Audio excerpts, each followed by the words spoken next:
Welcome to the party, pal.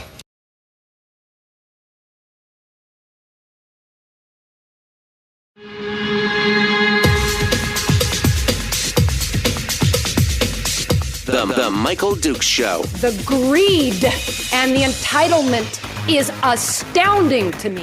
What more could you want from a low-budget radio program? This is a dumpster fire. That was just BS. It is time to get a new perspective. We know just what you need, and we've got just the cure. Open wide and prepare for a steaming hot cup of freedom. I just don't fathom it. The Michael Dukes Show, streaming live across the world. Well, across the world on the internet at michaeldukeshow.com and across the state of Alaska on this, your favorite radio station and or translator, FM translator, that is. It is the Michael Dukes Show being brought to you each and every day by your friends over there at Satellite West. You can find them at satellitewest.com. Good morning and welcome to it, my friends. How are you guys doing? What's happening? What's your Thursday look like? Oh, I hope it's looking better than mine right now, because oof, I don't know what happened, but something broke this morning and I lost a lot of my stuff and I'm trying to figure out what's going on. But that's okay. That's how it works around here. We're gonna get it all figured out here before we get along too long. So good morning and welcome to it. Today is a jam-packed show. Jam-packed.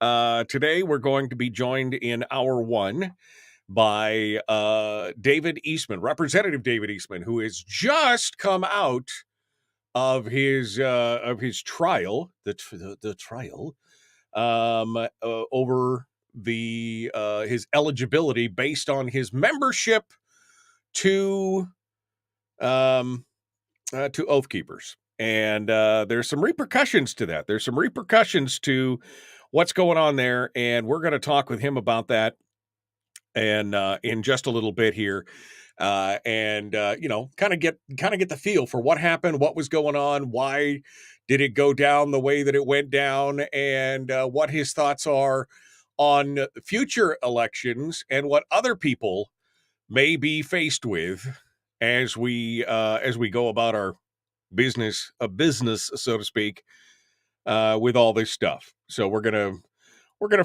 find out about that here, and we will discuss. So that's kind of where we're at right now with what's happening with David Eastman here in hour one, and then in hour two, we're going to hear from the brand new representative from down on the peninsula, and that is Justin Ruffridge, who is the new representative down there. And we're going to get a feel for him on what's been happening since he was elected. And of course, he hasn't gone down to Juneau yet, hasn't been sworn in, but we'll talk to him about the organizational process, what his thoughts are, where his thoughts are lying on bipartisanship or coalition, or what his priorities are as he goes into the session.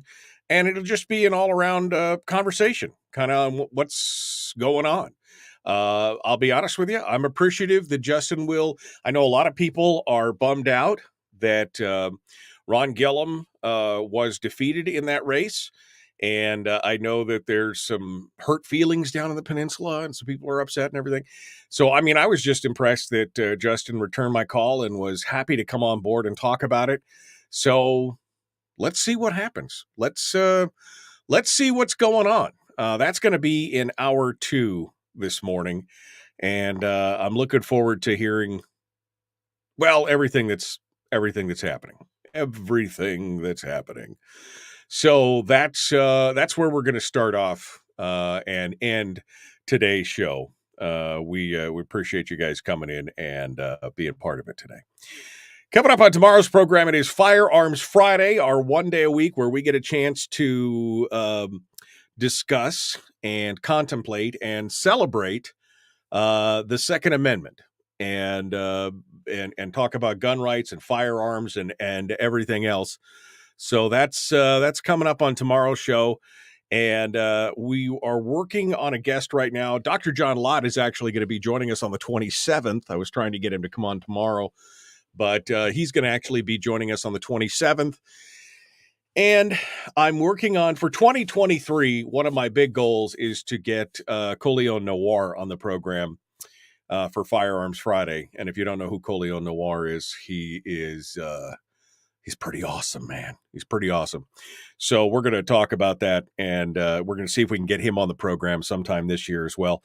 But working on some new firearms guests. I love all the firearms guests that I normally get, the Rob Pincus and the Chris Chang and the David Codria and the John Lotts of the world and things like that. Those are some big names in guns, but always looking to expand. Maybe we'll get Maj Toure back on from Black Guns Matter, and I don't know, some of the other ones. It'll be kind of fun. But anyway, tomorrow's program, I'm working on somebody right now, and hopefully we'll have a guest tomorrow. If not, it'll just be you and me talking about firearms all morning. So it's going to be fantastic. So what else we got here? Where are we at? We got some time here. Good. So I wanted to get over a couple of things that have crossed the desk. Of course, everybody, well, not everybody, even I, who am, I guess I should say, necessarily ambivalent to the vagaries of national politics, have been hearing about, watching, and seeing the lamentations about the votes for the Speaker of the House in Congress and how that is just going on and on and on. 6 votes now, with 7 votes, 8 votes, however many votes it is, and still no Speaker. And to which I say, good. That's how this process is. What really kills me is that they treat this whole thing like this should have been a foregone conclusion. It should have been one and done. It should have been rubber stamped. Justin Amash, who is a former first and only libertarian congressman, was on the Hill TV yesterday or day before, with Robbie So from Reason Magazine, and he was talking about, look, this whole thing in Congress, because he's now a former congressman, he left Congress, but he said this whole thing is an oligarchy, right? I mean, the whole thing is controlled by a handful of people, including the Speaker. And he goes, what happens is the Speaker of the House and the leadership in the House and the Senate basically are disruptive to democracy, the democratic process within our government, right? We are a constitutional republic, but we have the democracy is still part of how it all works. This proportional representation and all these other things. And he goes, the Speaker of the House, historically, especially over the last 15 years, has completely abridged that. He goes, the last time that a senator was able to a representative was actually able to go out on the floor and offer an amendment just on his own, out of the blue, without the prior approval of the Speaker. It's been 14 years since a representative from your state has been able to walk out and say, I'd like to offer an amendment. No, it's all the backroom deals and everything else, and these massive omnibus bills that are 4,000, 5,000, 6,000 pages that they drop on the rest of that the leadership drops on the rest of the House and the Senate, a mere day before they're supposed to vote on it, and all these other kind of things. I mean, it really is. And so this is kind of refreshing, because there's a lot of folks who are not in the power broker base. They're not on the left. They're not on the right. And they're like, we speak for a plurality of Americans, and we would really just like to, have a discussion about this stuff. And that's the thing. They don't want to have discussions. Nancy Pelosi didn't want to have discussions. Paul Ryan didn't want to have discussions. John Boehner definitely didn't want to have discussions on it. I mean, this is this is a refreshing thing. So I mean, the last time this happened was what did the gal on the Hill say? It was like 1850 something or whatever. The last time this happened, and they had 117 votes before they were finally able to elect a Speaker of the House. Good for them. Good for them. But again, what can you do about it? Absolutely nothing. So stop your angst and work on something you can do something about, right? I mean, that's the important part. What was the other thing that ran across my desk? Oh, I got a thing from the media department or the marketing, or I guess it's the media department over at U-Haul. And they put out a growth report every year. U-Haul does, because when people move, they generally, a lot of them, not all of them, but a lot of them, they get a U-Haul and they go out and do this. And oh my goodness, Alaska is not 2022 is not a great year for Alaska. Let's just put it that way. In 2022, Alaska tumbled 25 spots in its ranking as a growth state, meaning that this is a state that's on the grow, right? It tumbled 25 spots. In 2021, it was number 16 among all the states as far as growth in 2021. In 2022, it dropped down 25 spots and is now near the bottom of the pack. In fact, it's in the bottom 10, 41, the bottom 10 of growth states. The number of the departures in 2022 increased 3% year over year. That means that 3% more people departed Alaska in 2022 than they did in 2021. And in fact, all one-way U-Haul truck traffic out of the state now accounts for almost 52% of all the stuff out of. I mean, we got to get this fixed, folks. We've got to get this fixed. I mean, we just bam. We're not in great company, by the way. California, Illinois, Michigan, Massachusetts, New York, New Jersey. These are all the people who are in the bottom with us. These are places that are having some serious problems. And now Alaska's down in the bottom. Up on top for the fifth year in a row, Texas, then Florida, then the Carolinas. I mean, oh man, if we could only get an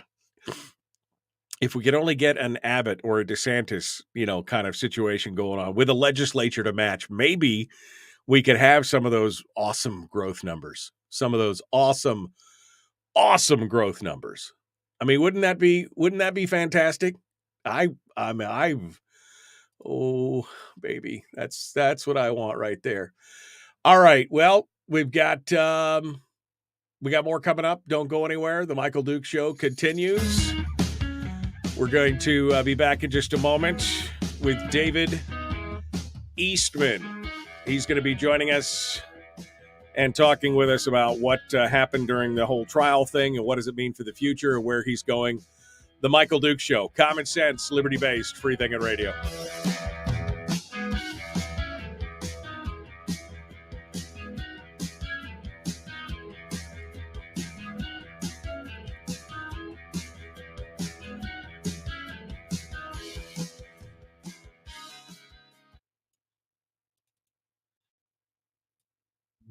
We're broadcasting live through a series of tubes, allowing all of these entities to provide streaming stuff going on the internet. Well, it's kind of hard to explain. Sorry. Streaming live every weekday morning on Facebook Live and MichaelDukesShow.com.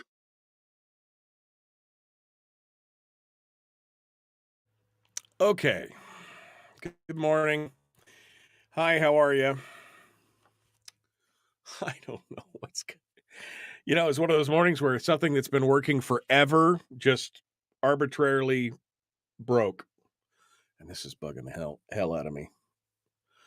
I got this one wild hair that just keeps sticking up. Yeah, I don't know exactly what's going on here, but for some reason, my music bumper player thingy just arbitrarily decided to quit working. Just arbitrarily decided to quit working. And I have no idea why. Welcome to the party. Well, there it works there. Yeah, I don't know what's going on. Something broke and it's pissing me off. Yeah, it always works great until it breaks, says Bill. I'm 100% with you, Bill.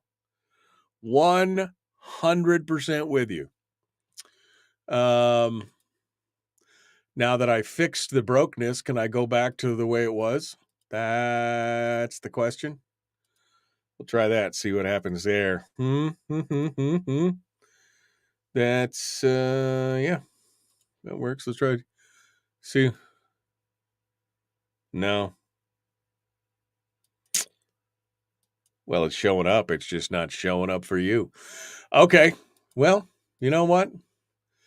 I guess we'll just do with what we got. Oh, no. You know what? I can put it over here, can't I?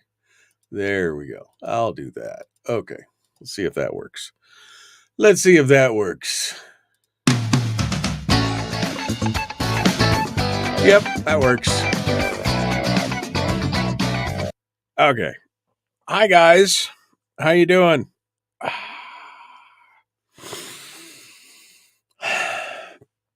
We got to go see what's going on. Coffee is needed this morning. This is my coffee mug my son bought me for Christmas. It's a beast. Oh, that coffee is so delicious. Good morning. Did you ever hear back from Ham Waving Freakoutery? No, I tried to reach that guy several times, and I don't know. I ain't got time for people who won't even return an email or a comment or whatever else. So it's fine. I mean, he's busy, but no, I'm not doing it.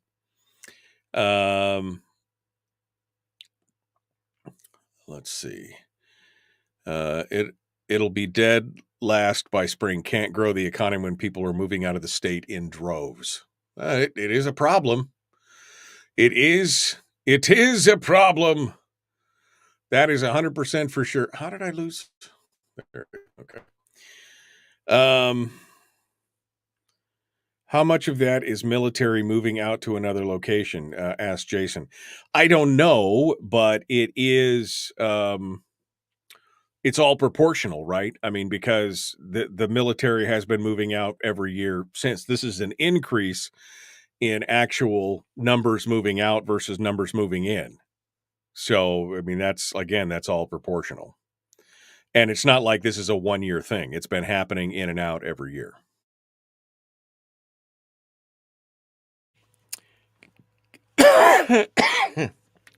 Sorry. I was almost laughing. Sorry about that. I started to laugh. Jerica says, can we talk about the empty shelves in the grocery stores? Anyone tried to buy eggs this week? I know. Right? There was a sign on the door at Fred Meyer's last week that was like national egg shortage and blah, blah, blah, blah, blah. And oh my God. I mean, and eggs went up because we buy eggs by the 5 dozen, right? We buy the big 5 dozen pack because we've got a bunch of people in our house. But it went up like 45% or something. Yeah, a little spooky what's going on with all this stuff. That's it's kind of crazy. All right. Well, we're about 10 seconds out. So let's rejoin the radio. Looks like Representative Eastman is in the chat with us. We're ready to go. The Michael Duke Show, common sense, liberty-based, free-thinking radio. Let's do it.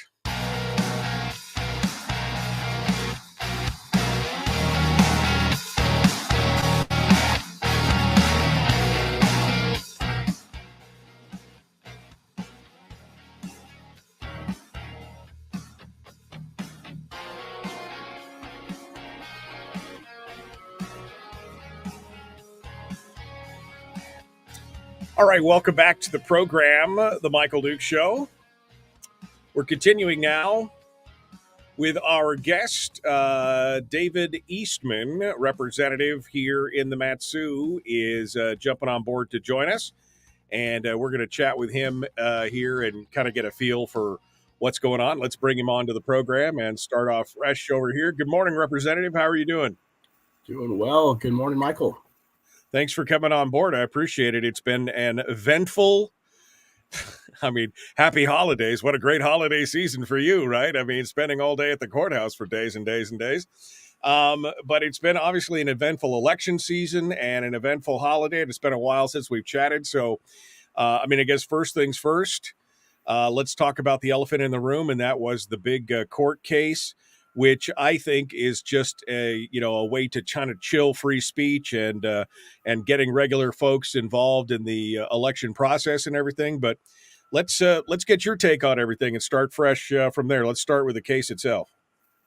Sure. Well, you've watched what the federal government has done in terms of weaponizing the intelligence agencies, the law enforcement agencies, the FBI, and so forth. You've seen Twitter files, and you've seen how the federal government is taking a stake, if you will, in the elections process, coming down for one candidate against another candidate, so forth. In this lawsuit, you've seen the same done with our state court system, which has been weaponized and used to influence an election. In my case, it was the election that I was involved in, actually both of the elections that I've been involved in 2020 and 2022, because of course the court case was to overthrow both of those elections. And if you win the court case, then you only get to lose your ability to campaign, because that's literally what they stole from us, was the ability to campaign, because they filed the lawsuit in the middle of the election and then required us to gather and turn over more than 30,000 pages of documents to supposedly, demonstrate our innocence. So much for innocent until proven guilty, right? They denied us a jury trial, which is our right under the Constitution. They denied us the ability, to go door to door, because there was no time to do that. We were either in court or preparing for court, trying to raise money for court. The money that would have gone towards that campaign went to fighting their law firm, effectively. Same law firm that had already sued 3 other Republican legislators here in Alaska. Same law firm that's headed by another elected official on the other side of the aisle. And but don't worry, because the court came in to tell us that it's not political. So therefore, only the other side was able to accuse us of being biased and our witnesses of being biased and so forth. And when we went to present that same type of evidence in the trial, the judge said, no, you can't do that because he is very confident this is not a political case. Wow. Okay. It's good to know that he is omnipotent and understands how all that stuff works and everything else. This has become, they've actually got a term for this now, David, and that is, of course, lawfare, right? It's warfare via the law. Basically, we're seeing it with you. We're seeing it, Kevin McCabe, with the whole banning on Facebook. We've seen, code enforcement officers and adjusters and all these other things. And it's basically the only ones really being affected, I guess, with the exception of Jenny Armstrong right now, is Republicans. It's time after time after time. We're the ones that are facing it. But there's a long-term consequence to your case specifically, in the fact that it has this chilling effect on anybody who might want to run for office. I never thought Oath Keepers was I followed Oath Keepers probably 12 years ago or something. I interviewed a few people. They had some good articles. They had some things they were talking about. I never joined the organization, but I never in my wildest dreams would think that they were some kind of big boogeyman, out there. But let's just say, for example, you're 20-something years old and you join an organization that at its beginnings had a good start, and then 25 or 30 years later, the organization has taken a hard left turn, right turn. It's gone bad, so to speak. Just because 30 years ago you belonged to an organization, or 10 years ago you belonged to an organization, but have done nothing wrong yourself, now everybody, I mean, maybe it's not Oath Keepers, maybe it's the NRA next year. Hey, you're a lifetime member of the NRA. You know, that should preclude you from office because now the NRA is in trouble in New York and blah, blah, blah, blah, blah. I mean, this really opens up the door for a lot of things that are very, very dangerous. Yeah, well, you have, various levels of problems with what they did in this case. And the Oath Keepers in and of itself is one problem, but realize that when they filed their first attack against me, this was January 7th, 2021, so 2 years ago now. And the attack that they launched then was, you're an enemy of the state. You need to be expelled from office. You need to resign or be expelled. And they had the petition up and the website and the phone calls and the emails and meetings and so forth. All of that because not I joined Oath Keepers, because I attended a speech that President Trump gave on January 6th. That was literally it. You are an enemy of the state because you attended a speech from a canceled president. You don't have a right to do that. Well, if you do, you don't have a right to be elected. So we're going to expel you from office and we're going to overturn your election. That was literally before I was even sworn into office for my 2-year term. I needed to be expelled, on the spot. And then 8 months later, after 8 months of beating that drum, they said, oh, well, I guess this isn't working. And you joined Oath Keepers. So therefore you need to be expelled from office because you went to a speech and you joined Oath Keepers. Now, they realized that argument also wasn't going to get them very far. So at the end of the trial, during the trial, they went back to, case number 1 and said, you attended a speech from the president. That's an act of insurrection under the 14th Amendment. You need to be expelled from office because doing that, legally, you need to be treated like a defeated Confederate, general in the Civil War. Literally, we had a civil war in this country. It was on January 6th. The Republicans lost. Therefore, the Marxists won. And now whatever was left of our Constitution is down the drain. I mean, that's basically how the argument went. Right. Well, and that's the problem. And the problem in the state of Alaska specifically is that our judicial system has some definite leanings to the left already. And you've already pointed out a couple instances where you're trying to fight back. I found it interesting that the plaintiffs in this case were, bringing out these experts on just painting these horrible pictures about Oath Keepers and these other groups and everything else, when the whole point was they were supposed to prove that you had done something wrong, that you had been, part of this whole plot and everything else. And of course, there's nothing there. I mean, the judge basically in his ruling said, well, he's obviously was a member of the group, but you have absolutely no evidence that he supported their agenda, that he was part of it, that he went into the Capitol, that he did anything else. And so that's it. Right? Am I reading the decision correctly?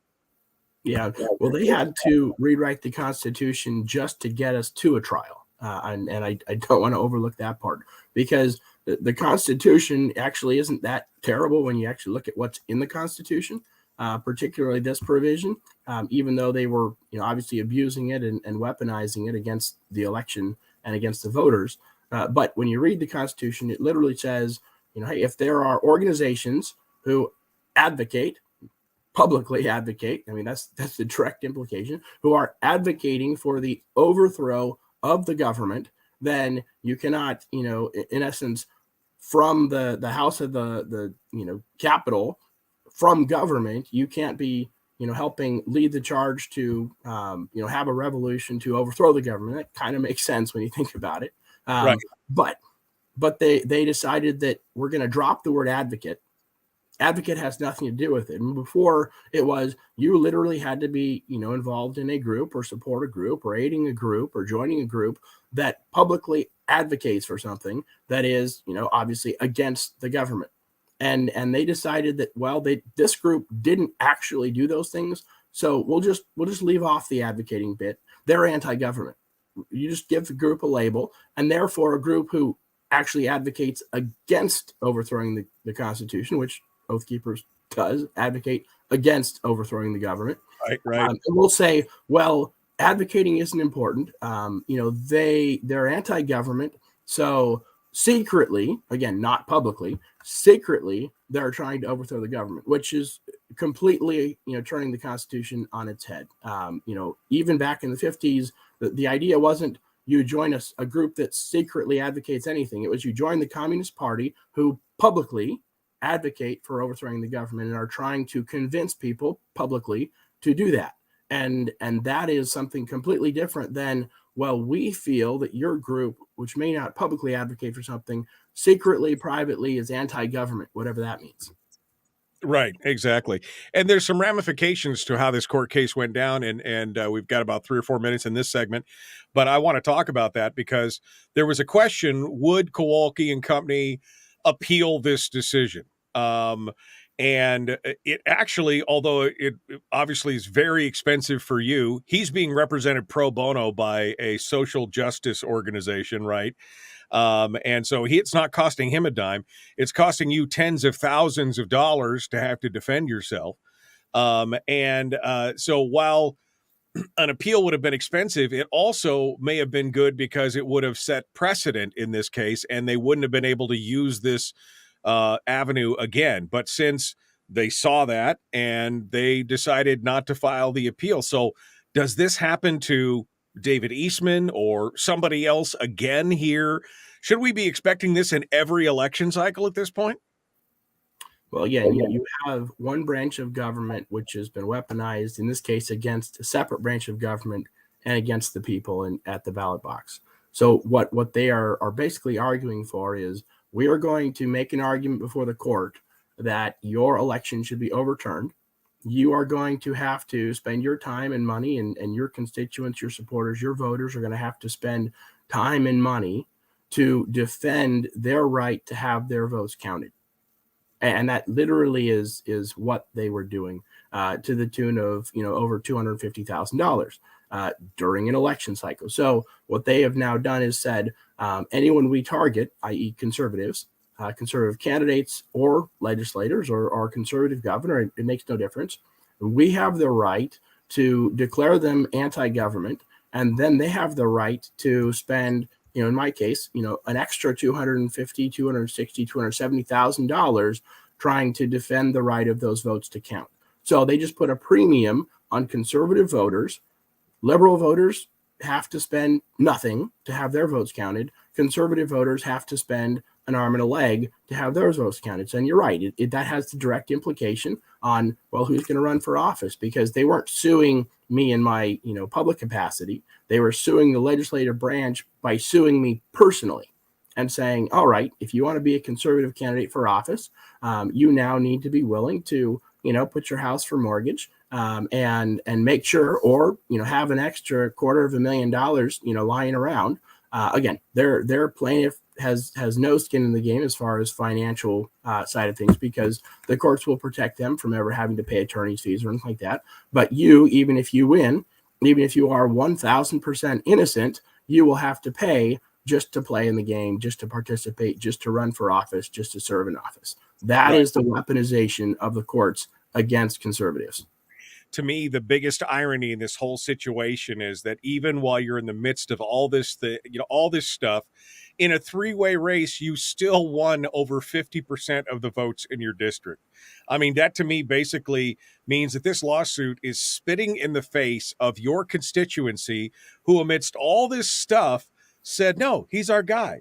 And even if you were, and I'm not saying that you were, but even if you were some kind of frothing at the mouth, government must come down kind of thing, if that's what 50% of your population and your constituency said, this is the guy we want to represent us, that's how the system is supposed to work. You're supposed to represent the people in your district. It boggles my mind. Yeah, and that's what is so offensive about this from the get-go is, you don't have any other state that I'm aware of. You don't have any other scenario where you have one branch literally saying, we don't have any justification or basis in the Constitution for doing so, but we are going to overturn your election and keep you from running for office. Again, what they argued and what the judge ordered the state to do in my case was they said, you have a constitutional statutory obligation to now make a subjective determination on every candidate who wants to run for office about whether or not they are pro-government, loyal to the government, not disloyal to the government. And you have to make that determination before you're allowed to put their name on the ballot. Not after the election takes place and we're making sure the election was run accurately. Before you even can run for office, the state needs to come in and needs to determine whether or not your political loyalties are acceptable. Yeah, it's amazing. It's absolutely amazing and frustrating. And I don't even know what happens in the future. I mean, do we take a page out of their book and start doing the same thing to them? Does then it become just, open warfare? I don't know. We'll continue this discussion on the other side, and we'll also talk about the upcoming session and organization and everything else. David Eastman is our guest. We're going to continue with him here in just a moment. It is the Michael Duke Show. Common sense, liberty-based, free-thinking radio. We'll return with more right after this.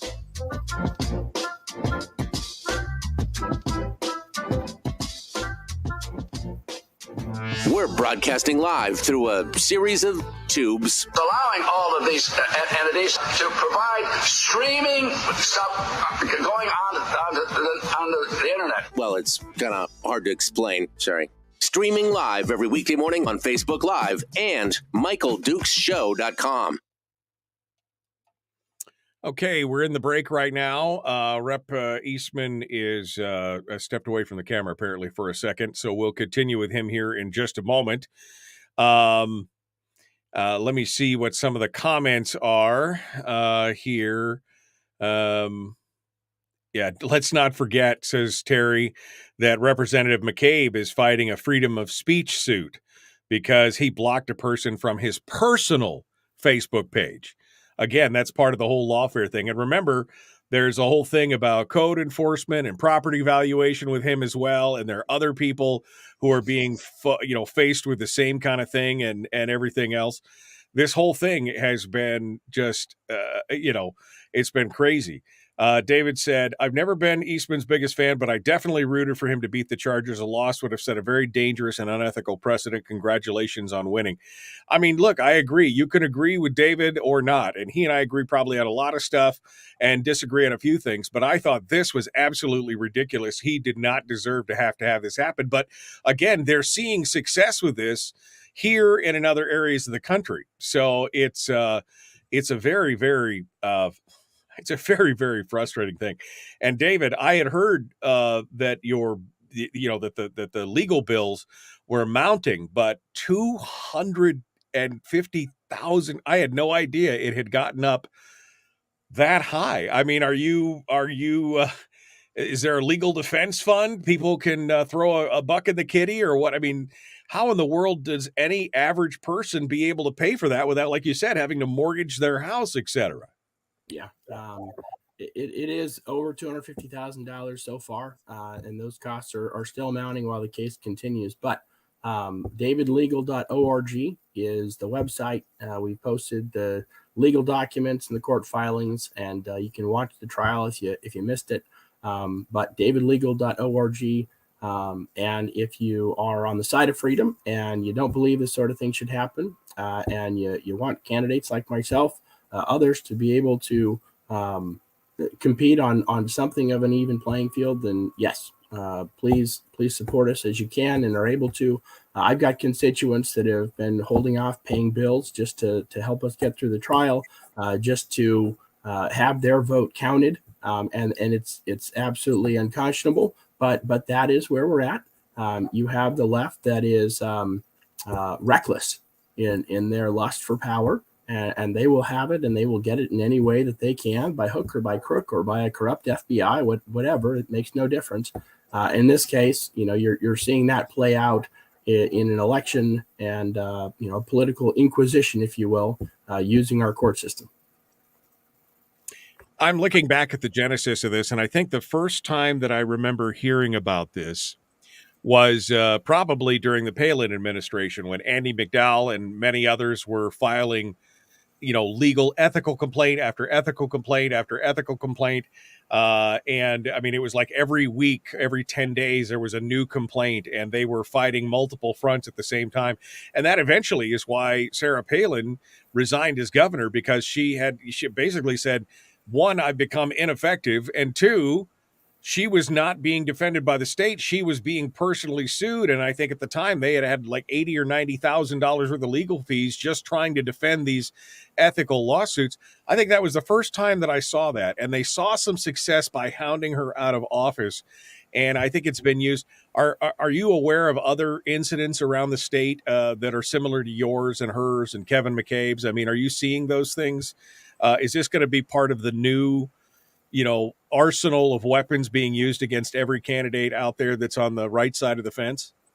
Sure. Well, you saw them hound Laura Reinbold out of office. She chose not to run for re-election. Obviously, Sarah Palin chose not to run for re-election. There are certainly others. They also sued, Peter Micciche, Kevin McCabe. The whole idea that you can just use the courts as sort of your plan B if an election fails. If you don't have the ability to have a competitive candidate that's going to represent you, and you just still want to make sure that the other guy doesn't win, we'll just use the courts to do it.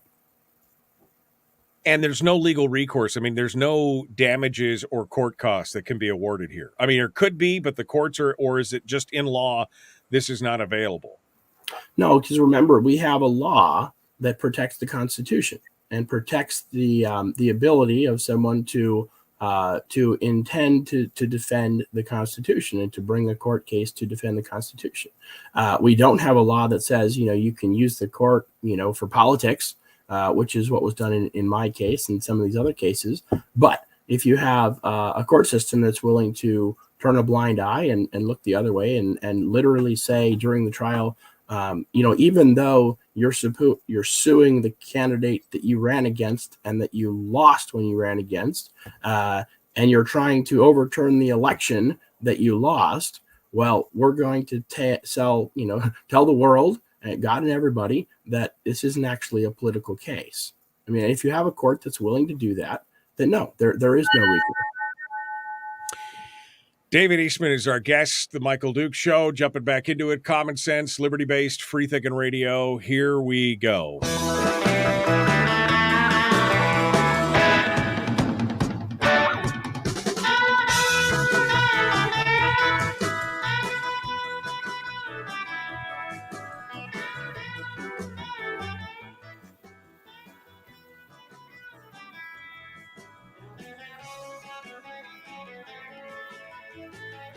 All right, we're continuing now. David Eastman is our guest.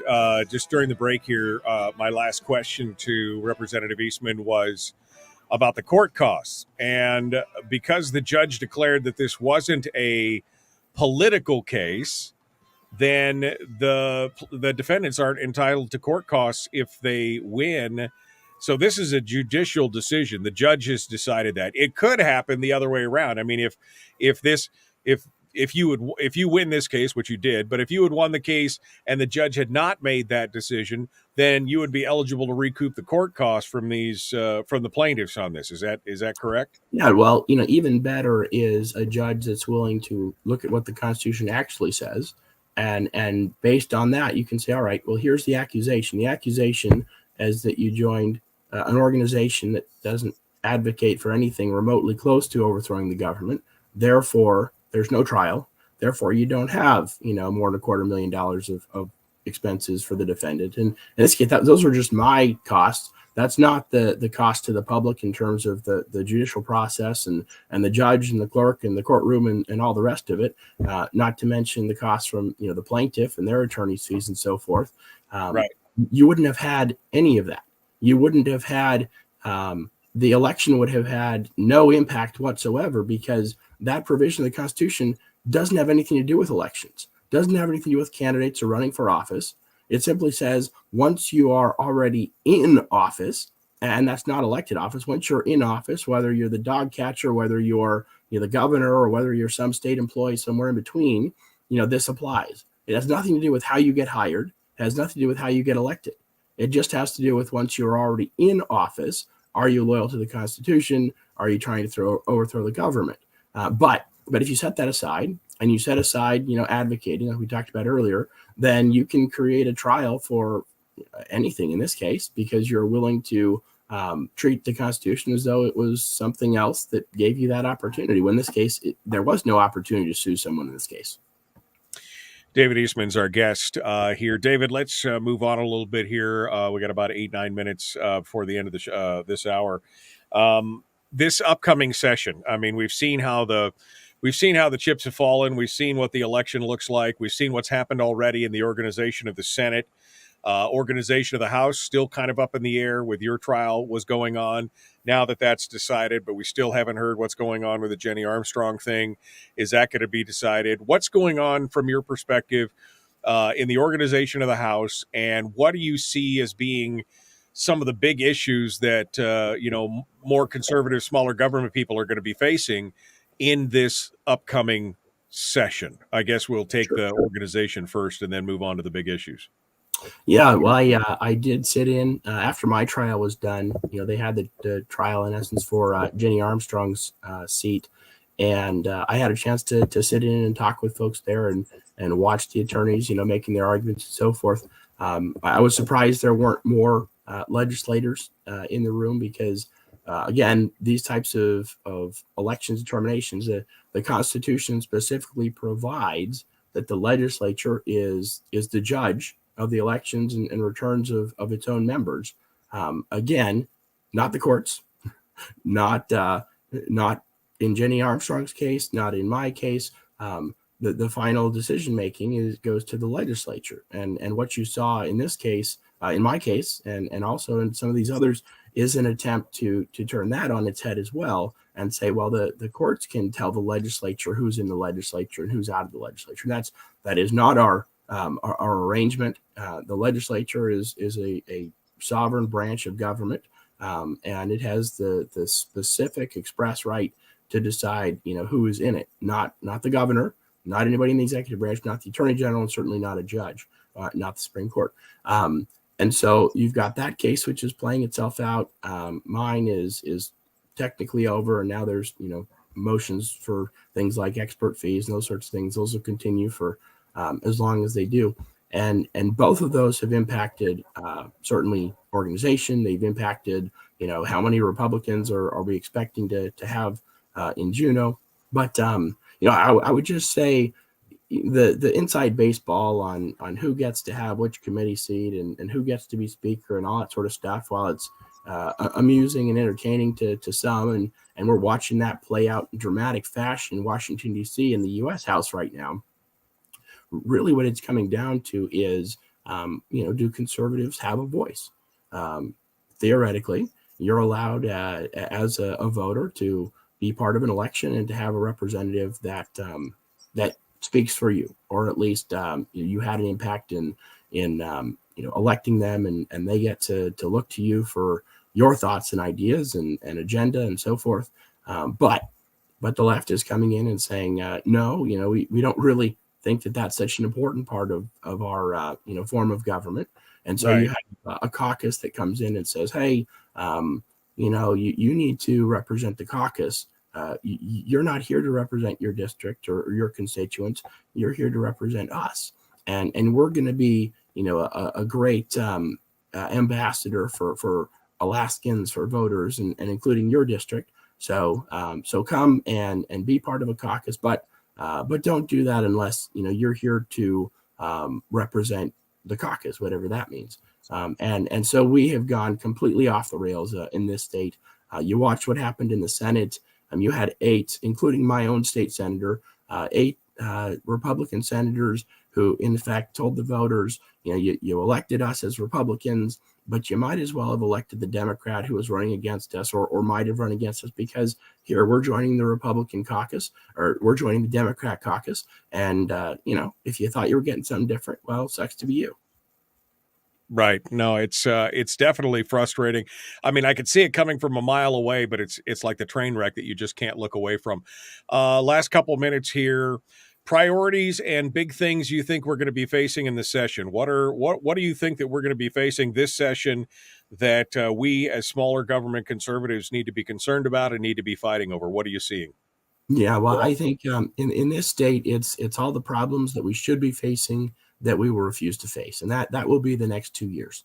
And you'll look and you'll see the things that need to happen, reforms to our election system, reforms to election integrity, things that certainly the voters in my district, are putting in the top bracket of priorities that we need to focus on. You will watch all the excuses and all the reasons why those types of problems will not be solved, and we'll have we'll blame the Senate, we'll blame the Democrats, we'll blame the courts, whoever it is we need to, we'll find an excuse and we'll blame them, whether it's protecting the dividend and following the law there. Again, we'll have a long list of excuses for why it is that those problems won't be addressed, and we'll ask for more votes and more legislators or more Republicans or whatever it is. And frankly, that isn't going to solve it either.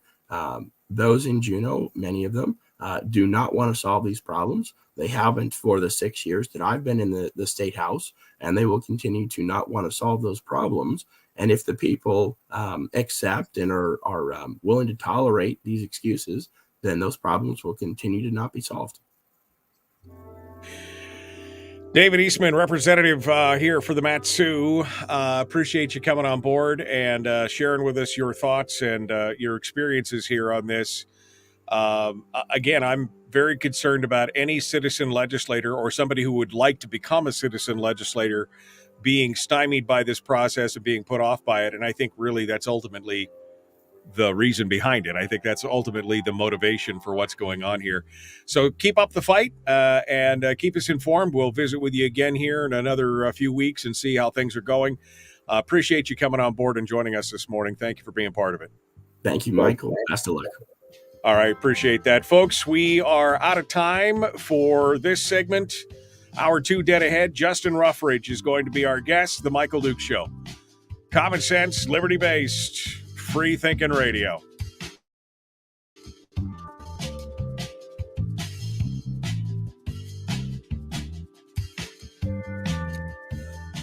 Yeah.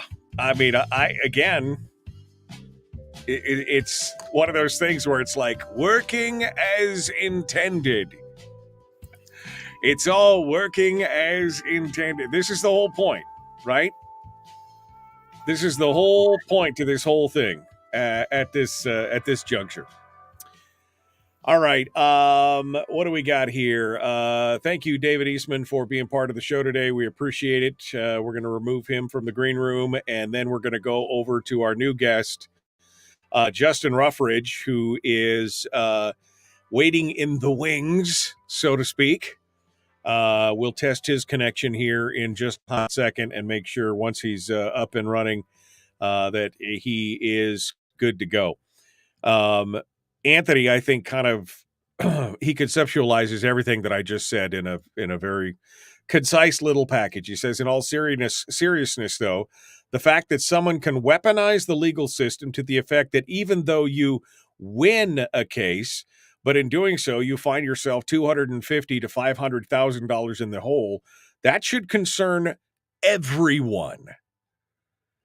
And that's the case. I mean, that's exactly where we're at right now, right? I mean, he won the case. Yay! You get a prize.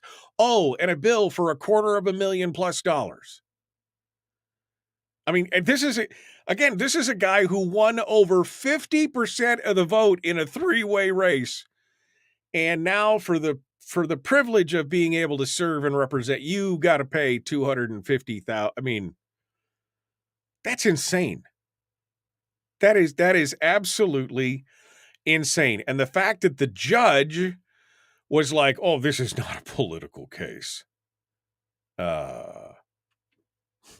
What? Working as intended. I think that is the bottom line for sure. It's a club dues. Brian just said it's club dues. You're in the wrong club if that's the case. I mean, if that's the case, you are in the wrong club. I mean, it's unfortunate, absolutely unfortunate. Yeah, and Kevin again pointing out not just the legal system. I mean, it's lawfare, right? They're using the legal system and the bureaucracy. It's not just legal system; it's other things. Kevin says not just the legal system. Mark Kelsey also went to the Matsu Borough and had them do a special assessment on my home. Oh, I think I'd be suing the borough over that. How can you do a special assessment on just one property at the direction of somebody else? I mean, was there a complaint? Is there a complainant? Is there an anonymous reporting system? I mean, what? Again, they are weaponizing the bureaucracy.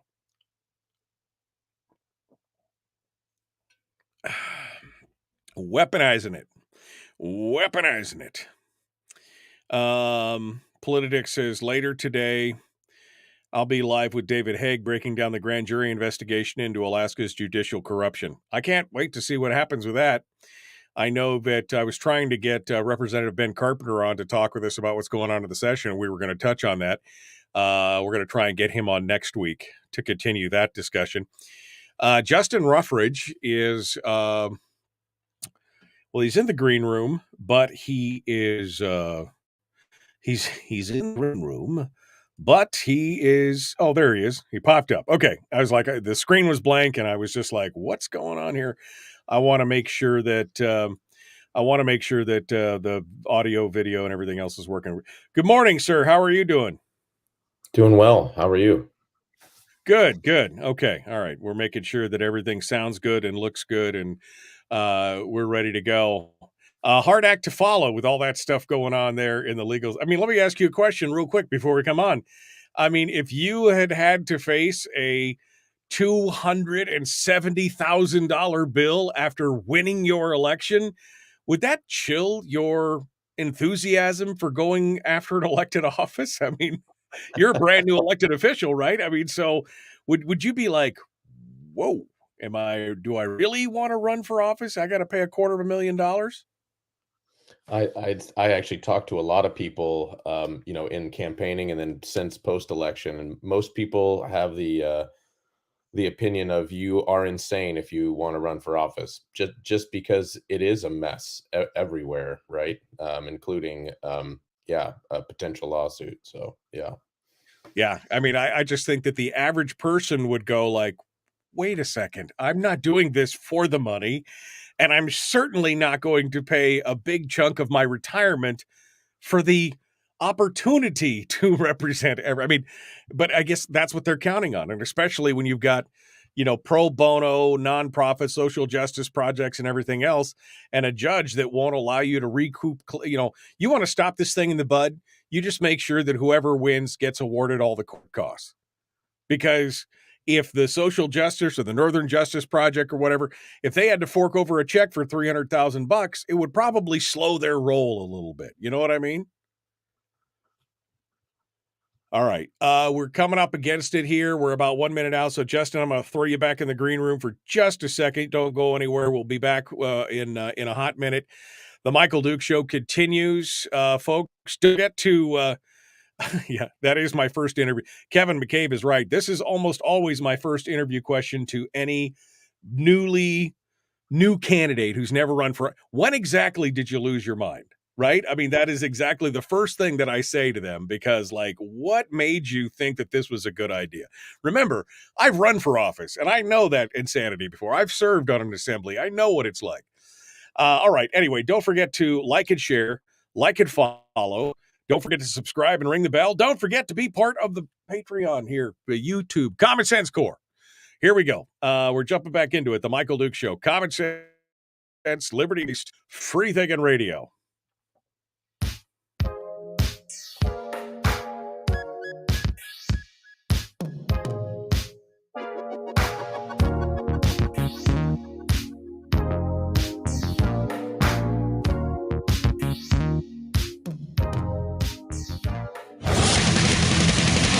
Whoa, buddy. Put that thing back in its holster. We haven't gone anywhere. I don't understand. Check out the MichaelDukesShow.com for information on how to get access to the podcast. Welcome to the party, pal.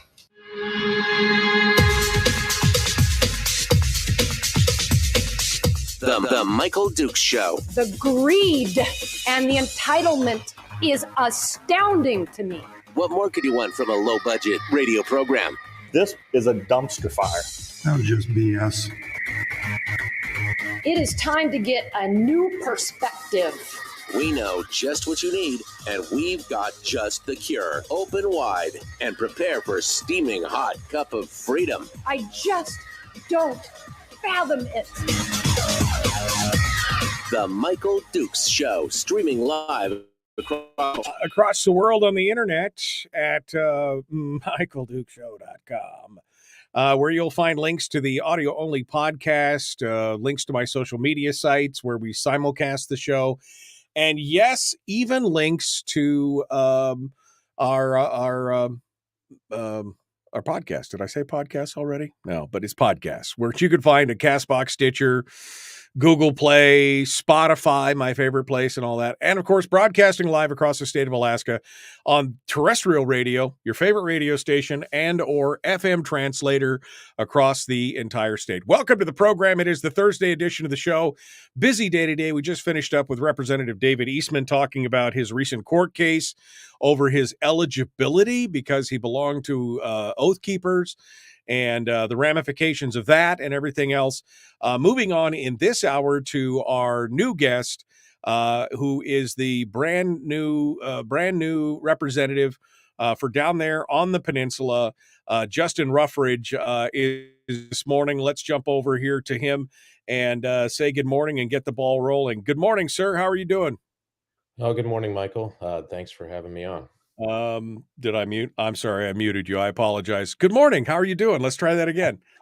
I said, yeah, good morning, Michael. Thanks for having me on. Well, I appreciate you coming on. You know, I know there's a lot of people who are upset. You defeated the incumbent, and I know that there's some angst in the community and stuff about that, but I was appreciative that you returned my call, quickly, and we're more than happy to come on board. And even, I don't know, what you and I are going to agree or disagree on, but if nothing else, there should be a conversation. And I think that that's important for us to I think that's important for us. I think we all need to be able to do that. So we're going to talk about some of the things. I mean, first and foremost, I just asked you this during the break, and let me ask you it again because I think it's relevant. Since you are a brand new elected official, just recently elected, and you've just gone through the whole process of the campaign and everything else, looking back on what just happened to Representative Eastman, as a brand new candidate, if you were faced with having to pay $250,000, $300,000 in legal fees after you have actually won the race and your constituency said, yes, this is the guy that we want. I mean, would that have a chilling effect? I mean, what do you say as a new candidate, if you were faced with a $300,000 bill, would that change your mind on whether or not you wanted to represent your constituency? Yeah, of course. I think that there's a lot of people's minds being changed daily on whether or not they would like to run for elected office or not. There is a little bit of conviction, I would say is the right word, that you have to have in order to run for office, that you're doing the right thing. I think you heard that from David in the previous segment. That's a person who's convicted and wants to continue to serve.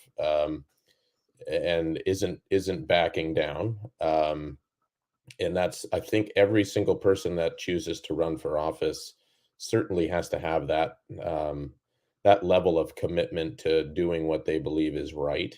And that isn't everybody. I'll tell you that. And there's a lot of people I talk to who would sooner get on a one-way trip to Mars than run for office. So. Well, and I think it disqualifies a lot of people. I mean, look, running for a public office, I mean, depending on how contentious the seat is or anything else, I mean, it's a $20,000, $25,000, deal to run for statewide office generally, right? I mean, that's probably 20 to 25,000 is what most candidates probably spend. higher in some areas, lower in some other areas, but that's probably a pretty good feel for it. And of course, all that money is raised from the constituency and everything else. But if all of a sudden you had to be faced with $250,000 on top of that after it, and you may be personally on the hook for it, you may not be able to raise the money through donations or something like that. I mean, there's a lot of people who would say, whoa, whoa, whoa, whoa, I'm not putting my whole life in jeopardy for something like this. And that has a damaging effect on our representational form of government. I mean, it is, on the democracy side of our constitutional republic. I mean, it completely, to me, seems to be antithetical to that idea of representing and running for office and freedom of speech and having a free society. Yeah, I think you're exactly right. One of the impetuses, I guess, behind my decision to run was actually being somewhat frustrated in election after election, sort of saying, "Are these so these are the candidates? How did we end up with these, couple of people?" Um, and that's at the federal level, state level, local level. Sometimes you just wonder, are these the best of us that we're choosing to represent us? And so, I had a slogan on my information about being the change, and I certainly hope that that's true in my time in the House, to try to be somebody that people say, well, I think that was a good choice, and I'm glad he ran. All right, so the election is over. You've gone through all your new elected official training and all the stuff that they have you do and everything else. Obviously, nobody's down in Juneau yet, but we're close. What are we, 10 days, 12 days now from the session start? And we're getting right up to it. So walk us through what's been happening with Justin Ruffridge between election day and now. What are you looking at? What's happening? Well, the first thing you touched on it already is you start learning what it's going to take to sit in the seat. I thought the Legislative Affairs Group did a great job of putting together a training and getting you all the information that you need to be ready to do your job. There's a lot of phone calls, a lot of paperwork to fill out, a lot of upending of your life. Specifically, if you don't live in Juneau, you got to be prepared to put things on a boat and head down that way.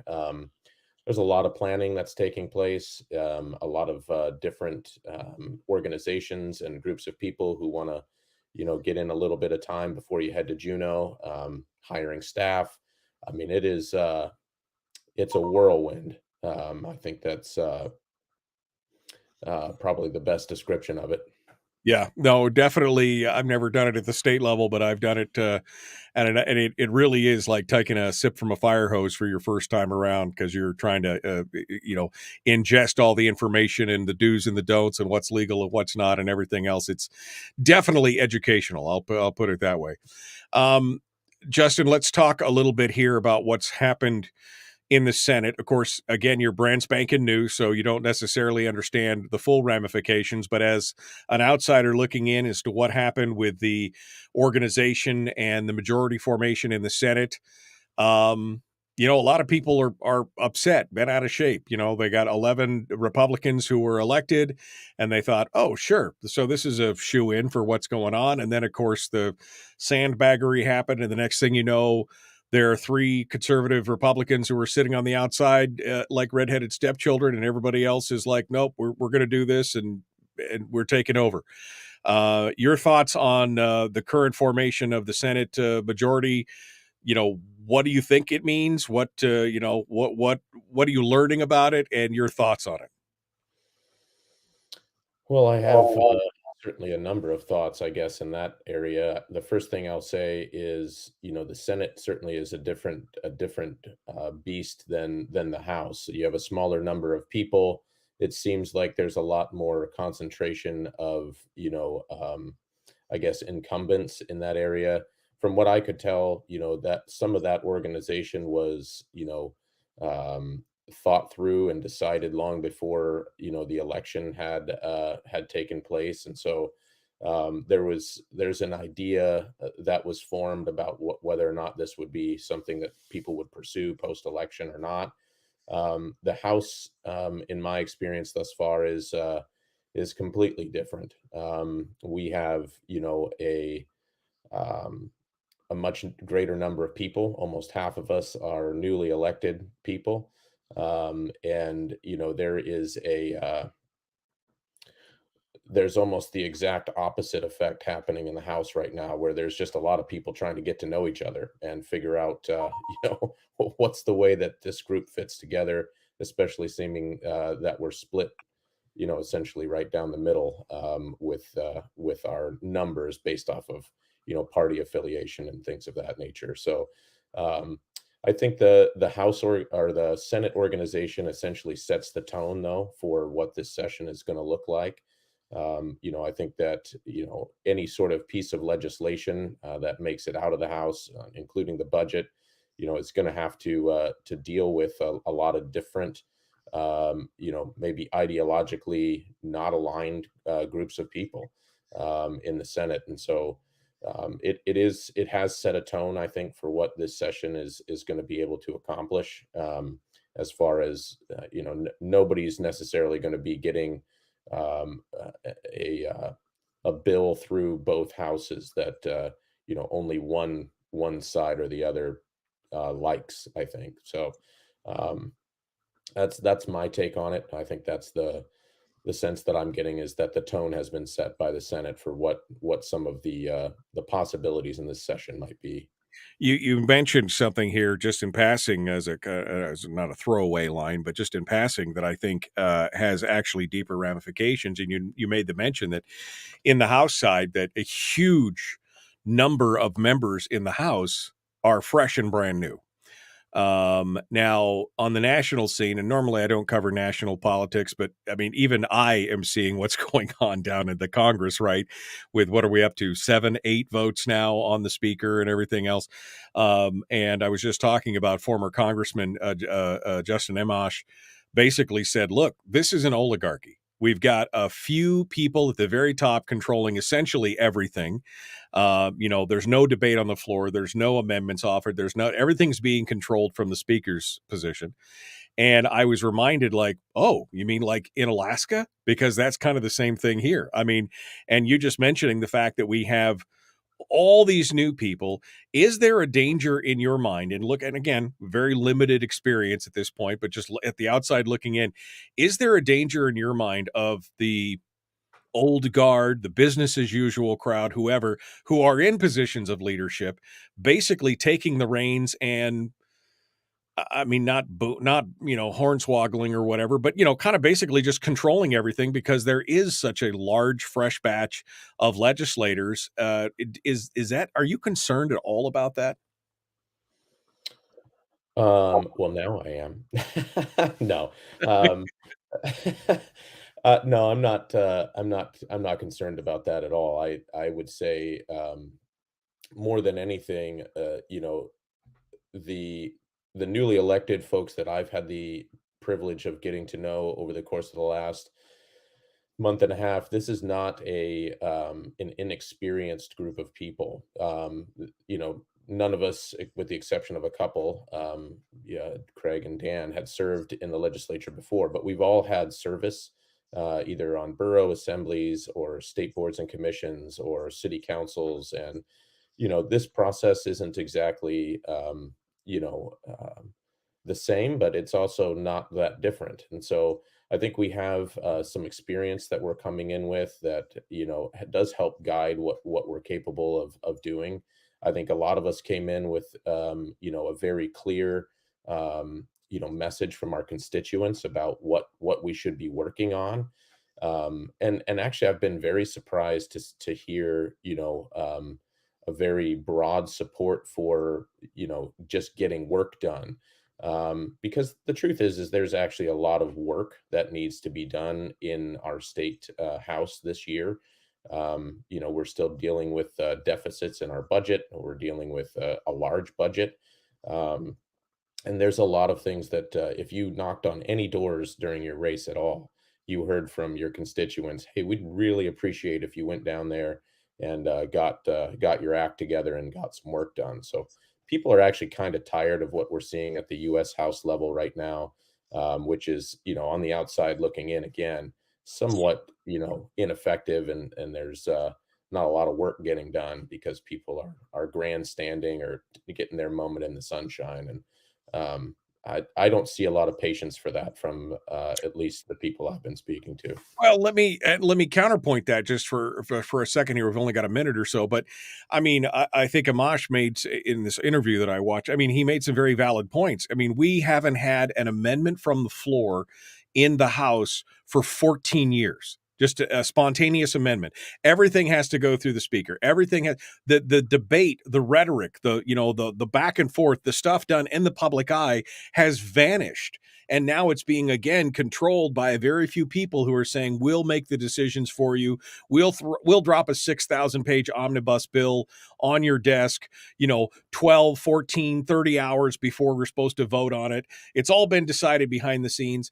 And I think more and more people are being frustrated by that. Not that Congress is not getting work done, but that the process has become so behind. And we've seen the same thing happen in the Alaska House 3 years ago.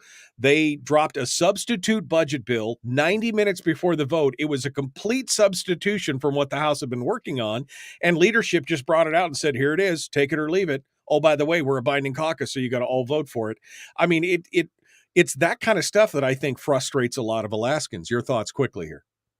Yeah, I think you're exactly right on that as well. One of the things that I will say quickly is, if that's the case, especially what's happening in the U.S. House, I would challenge those individuals who want to make change to get the votes.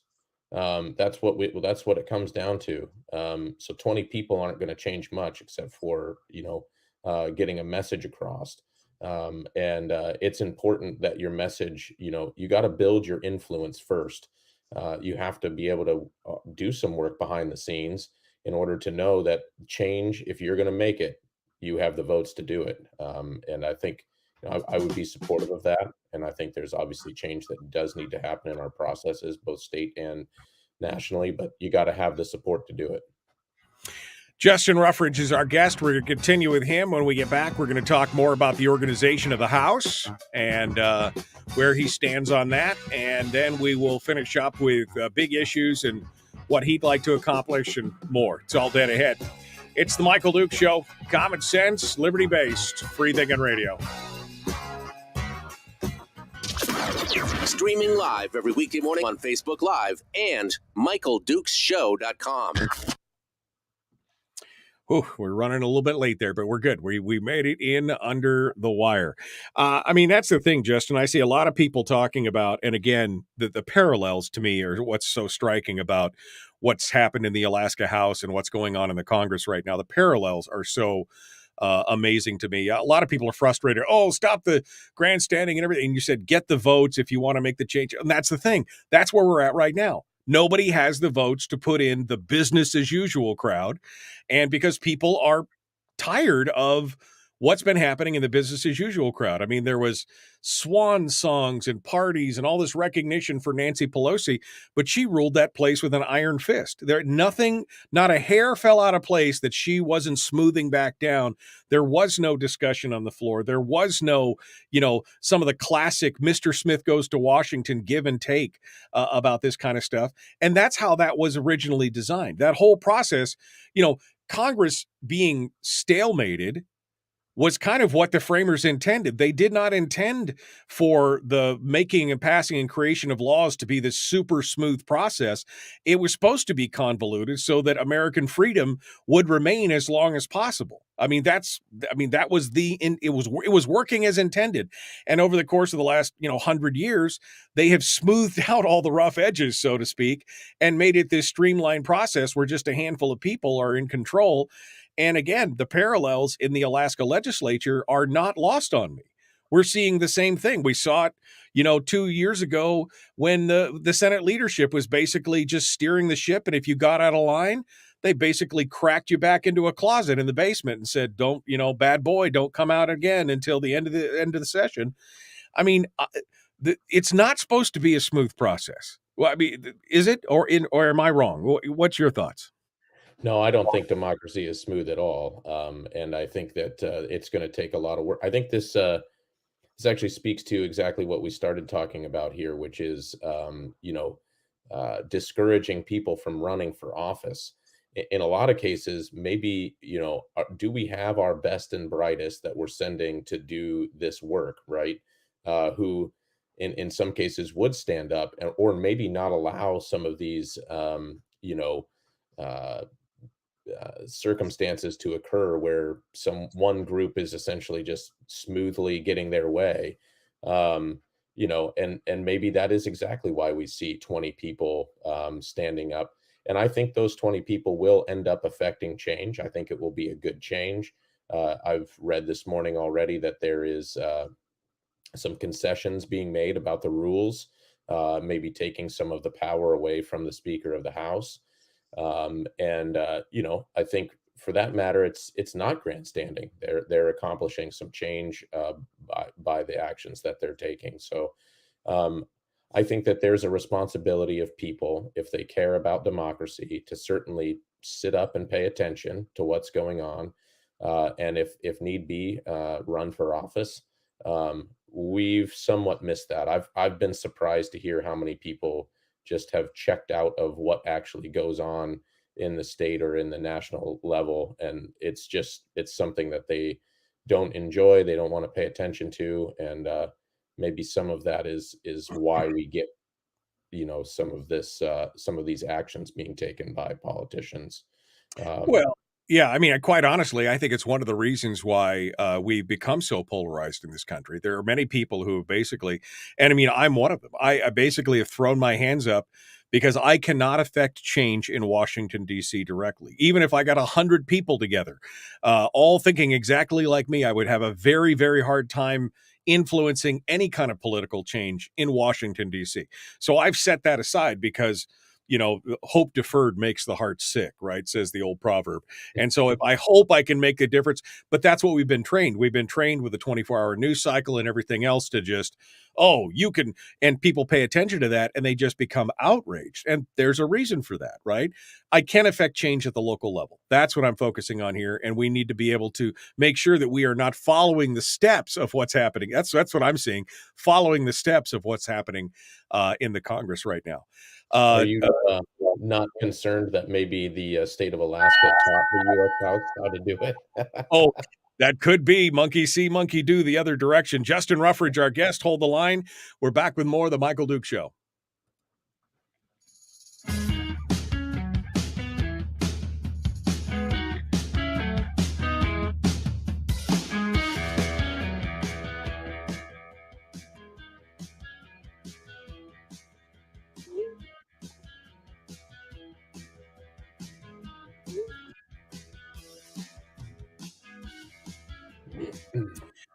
Okay, we're back here continuing with Representative-elect Justin Ruffridge from down on the peninsula. What was District 30 and is now District 6? Am I right? 5? 7. It'll only take me 2 years to figure it out, and then I'll have to relearn it when it gets swapped over again. Justin Ruffridge, our guest, and we're continuing now. Just finished kind of talking up about, the ramifications, kind of the parallels between what's happening in Congress and what's happening in the state legislature and the court case and all that. But let's move on to the organization of the House. Because, again, things up in the air. Now, Eastman's case is over, so he's going to be elected. They're not going to appeal, so he is in the seat now. So that's one more on the Republican side. The Jenny Armstrong case, I have been able to find almost anything about it, but it's apparently going to be decided within this week, is what I'm hearing. And that could go either way. But even if it's balanced, we basically have an even split in the House right now. So there's a lot of questions. We know Louise Stutes has already said she's going to continue to be with the current leadership. So that's throwing the balance off and everything else. And so last year it took a month for the House to organize, and there was some defections and people and some upset and everything else. And I think you and I talked about this when you were running for office. And my question was, would you remain with the Republican caucus, whether it was in a minority or a majority, or would you go across the aisle to be part of a coalition majority and everything else? And your answer was what? My answer was I would not be joining a Democrat-led coalition. That continues to be my answer. There's a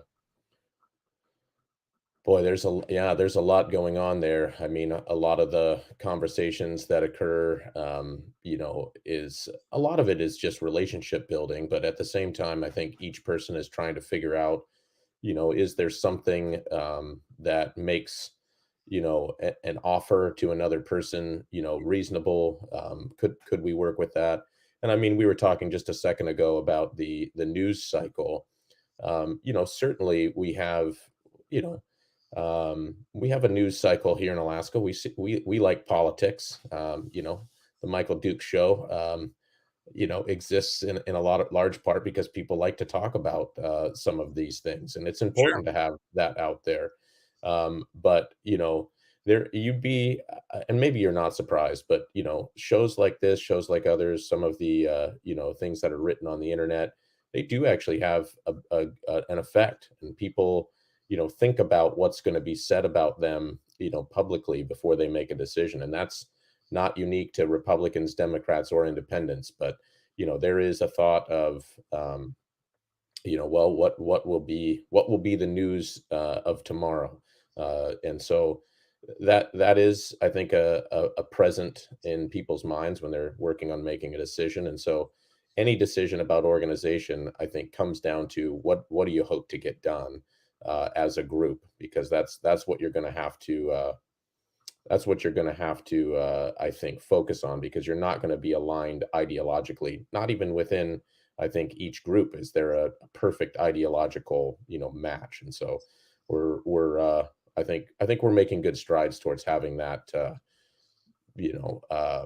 series of things that we want to accomplish. So, Well, and it's interesting to me looking back, and I've been covering state of Alaska politics for 24 years now, and watching what's happened in the legislature. And there was a time back in the day when a coalition caucus, a caucus of both Republicans and Democrats, wasn't necessarily a bad thing. There was a time when the Republicans, basically the Democratic Bush caucus, would join with the Republicans, and they'd get some concessions for the Bush, and that was the power base.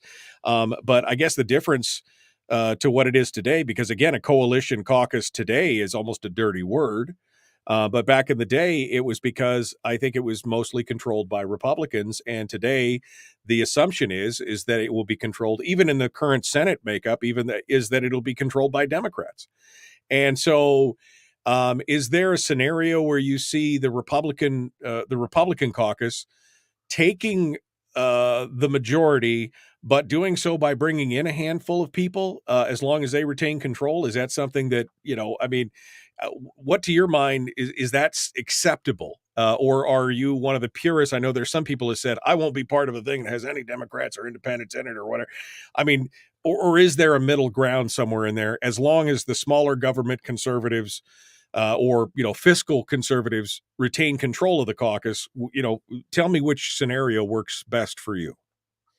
yeah, I think this is a question of, do you want to govern? And I think that is a good question. And I think, the answer to that I'm hearing, from the conversations I'm having specifically within our Republican caucus is, yeah, that's we've sat in the minority for maybe a little too long, and the hope is that we can have an opportunity to govern during this 33rd session.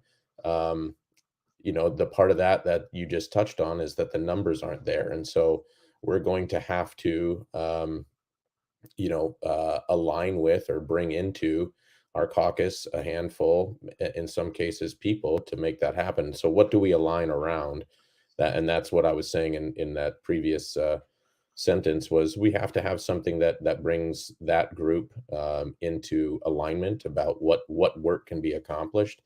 And so, yeah, I think the answer to your question would be, I think there is an opportunity there for Republicans to organize a group, maybe with a couple of people that we don't typically have in a Republican caucus, but that's what it will take to govern in this current House climate. And I think that's probably the best solution going forward. Certainly what I would support. Not just up to me, but yeah, Sure, that sure. that No, would be a good solution. Lesson, I guess what I was looking at is that it's not a deal breaker. I know for some it's a deal. Oh, we can't have anything.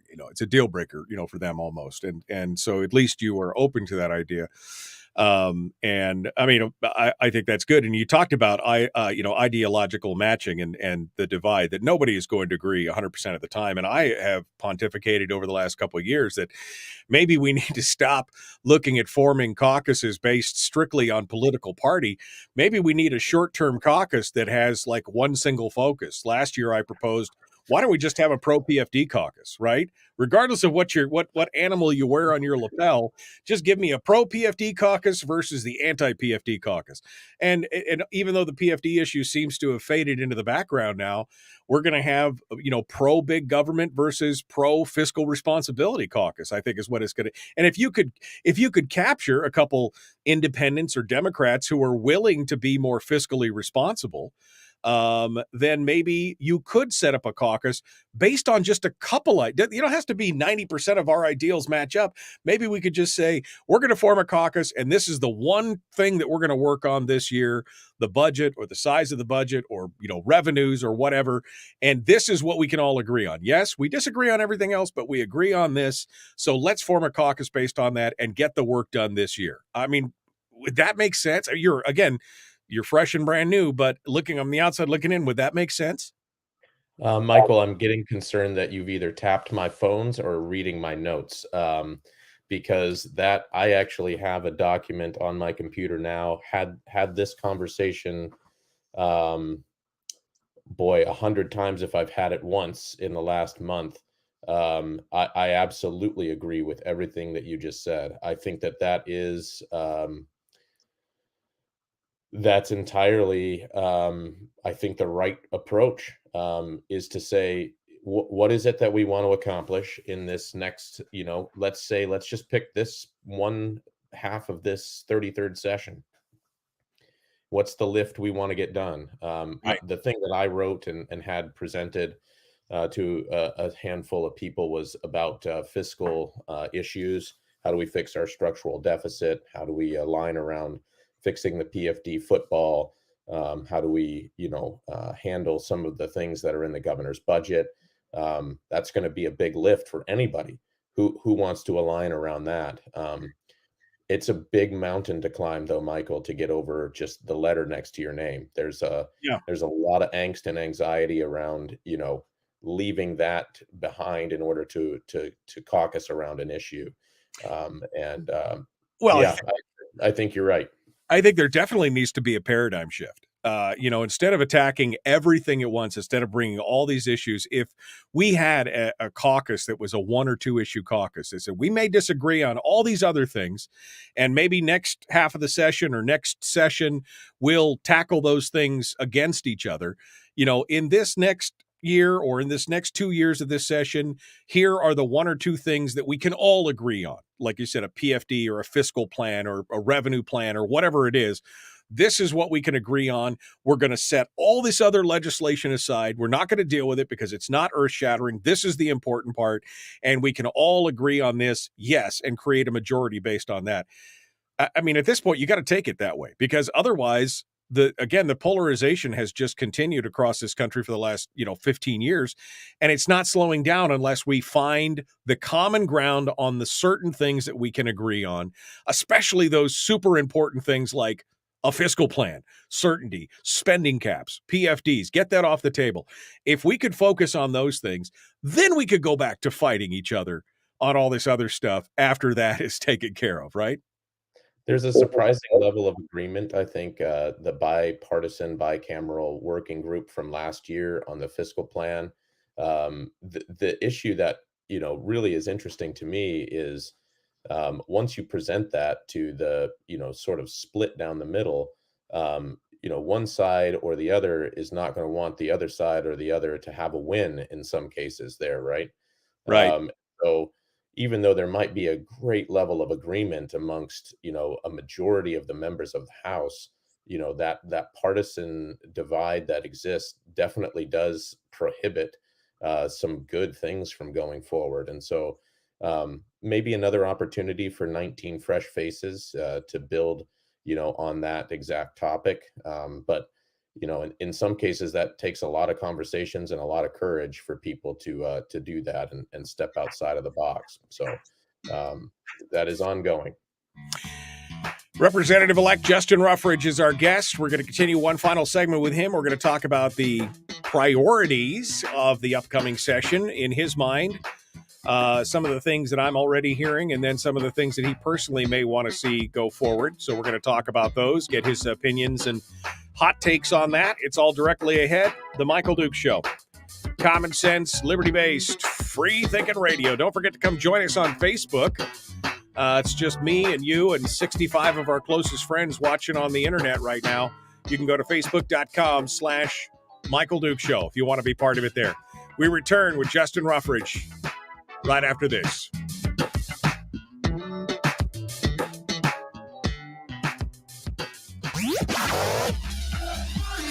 Our light, our guide, and our trusted friend.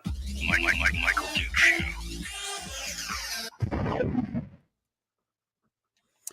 Okay, we're in the break right now with Justin Ruffridge, going through it. I mean, I don't know why this is such a hard concept to apply forward on this, Justin. This idea that somehow we could get opposing sides to find one piece of legislation or one concept or one thing to support. I am definitely not one of those that says the caucus or the majority must be 100% Republicans and nothing else, because I'm a libertarian and I've seen how badly the Republican Party in the state have cocked up pretty much everything that they've touched over the last 15 years.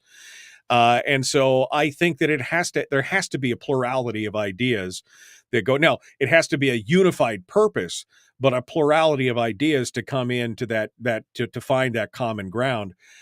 Because that's the one thing that we seem to have lost in this country is the ability to find common ground. I mean, I'm the kind of guy that I tell this story, but I'll tell it again just because I used to have the not press secretary. He was the public spokesperson for the Democratic Party, used to be on my show all the time. And this is before Zach Fields took over. And his name was Jake. He was a fantastic guy. And we used to joke. I mean, on the air, we would play the Soviet red flag song when he would come on the air, and joke about it. And he would be greetings, comrade. And it was just a fun, we would disagree. We would disagree with this, but I would still go out and have lunch with the guy, because even though we disagreed on so many things, there were things that we agreed on, and we were not the enemy of each other, right? It was opposite ideas. We could still have, he was gay, married to a man, had to do this, all this other stuff, believed in all this Medicaid and in the welfare and all these things that we disagreed with, but there were other things that we did agree with, and we enjoyed each other's company. I don't know why it has become such a, if you don't agree exactly like I am, you are not only the enemy, you are the Antichrist, and you must now step away from me and I must destroy you. I think that is what has led, that kind of ideology is what has led to this divide and polarization in our country. Doesn't mean that I won't fight you, quote unquote, verbally on things that I disagree with, but we've got to find some common ground. Yeah, well, I mean, I'll tell you that the people I talk to in my district, they're not confused about this. That it's not bothering them. They see what needs to happen, in our state, and have asked for that exact thing to happen. They've asked for people to align around the fact that if we don't make some changes in our fiscal plan, our fiscal policy going forward, we're going to put ourselves in a really difficult spot as a state. And frankly, I'll say, Michael, I think that there is a concern specifically amongst, what I see from elected officials and people from, past and legislators and legislatures is some of the decisions that are needing to be made on budget cuts and all these, they're unpopular. And that's why you need a cohesive group that align around, that way it's not one group getting stuck holding the bag when you say, we do need to have some cuts or a spending cap, or we're going to need to find a revenue source, or, it's not going to, it's not going to bode well for us to just keep pushing kicking the can down the road. And the people of Alaska, I think, have seen that, and it's not a partisan thing. They've just said, please pay attention. There's a lot going on. Well, there's more independents in Alaska than there are Democrats and Republicans. And really, that holds true across the entire United States. I mean, since 2017, more people a plurality of Americans since 2017 identify with more libertarian principles than either Democratic or Republican. Yet it seems like they're the ones that get all the press, and all the oxygen in the room is sucked up by that.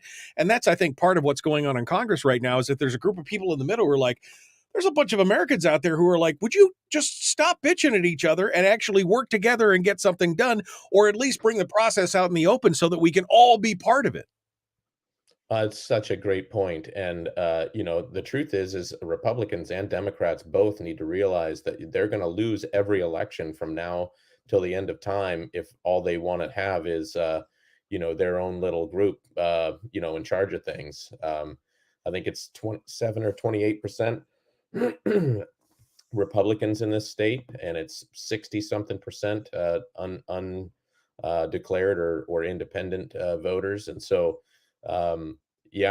absolutely, that the idea that we need to just stick on the letter next to our name and not align around policy decisions is well, and there's a danger there because of the centralization of power.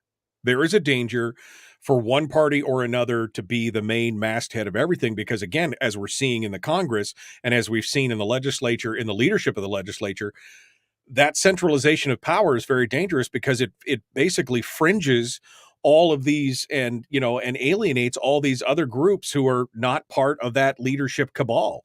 And that is, I think, the biggest part of the problem. All right, we're 10 seconds out. Here comes the ding.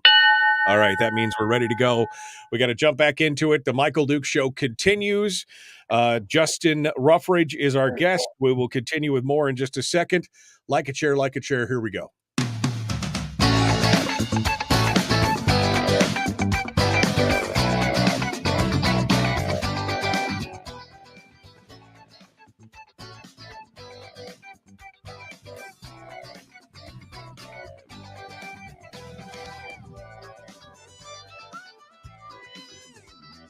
Okay, one final segment here on the program for today. Don't forget, tomorrow coming up, it's Firearms Friday, where we get a chance to talk about guns and gun rights and so much more.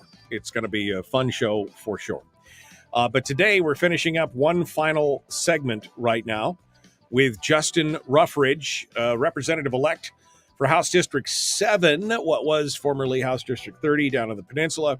And he joins us now to talk about, in this final segment, what we can expect in the session. And I want to know what he probably has a to-do list or a wish list or a punch list that he would like to focus on. And we'll get to that here in a second. But first, let's talk about a few of the things that, well, I'm hearing, because, doing what I do, I get emails and text messages and, stuff all the time from people behind the scenes saying, this is what I hear, what's going to be the big deals, coming up this year. So let me talk about the three big things that I hear are going to be on the agenda from the powers that be, and get his take on each and every one of these things so that we can talk about it and get his feel for where he's going on it.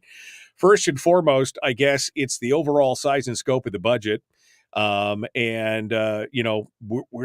hearing that right now, that the budget it's got to go up, right? I mean, we've seen article after article and shill after shill come out and just say how we don't care about the children because we're not giving them enough money, even though we're spending more than any other state in the union, and we have exponentially increased our school spending over the last 20 years. I mean, it's insane the amount of money that we spend, and are still in the 47th to 49th percentile in all of our achievements. But the budget, especially the education component, what are your thoughts on that quickly? Education is definitely going to be a big part of the conversation here. BSA increase is going to be certainly a large topic of conversation. I've definitely heard that in a number of conversations that I've had. I think realistically, I'm not entirely certain there's the votes in the House to have that BSA increase make it forward. My personal opinion on education funding is that it's a nuanced decision, right? It's not just a money problem. It's actually, I was just talking about this last night at dinner.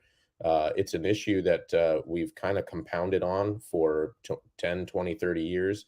We have kids right now that are really struggling to even have the capacity to learn that are in our schools right now. Some of this is generational trauma issues. They're coming from places where learning is secondary, tertiary, and so we're asking our schools to sort of overcome a big gap. Funding's not going to help that. A government's not going to help that. We need to put Alaska back on stable fiscal ground so people can have some upward mobility. There's some issues with, well, we don't probably want to talk about welfare, but yeah, Alaska is essentially a welfare heavy state.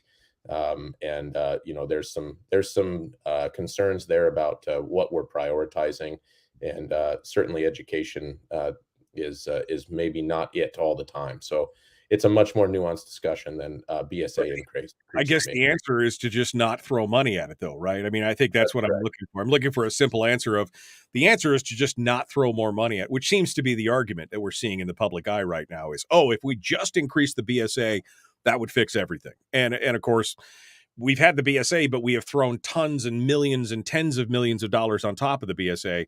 And, we forward funded $1 billion. We did all these other things, some of which worked out, some of which didn't. But overall, the expenditures have increased and our achievement continues to decline. So something is fundamentally broken, and it's not the funding. The funding is there.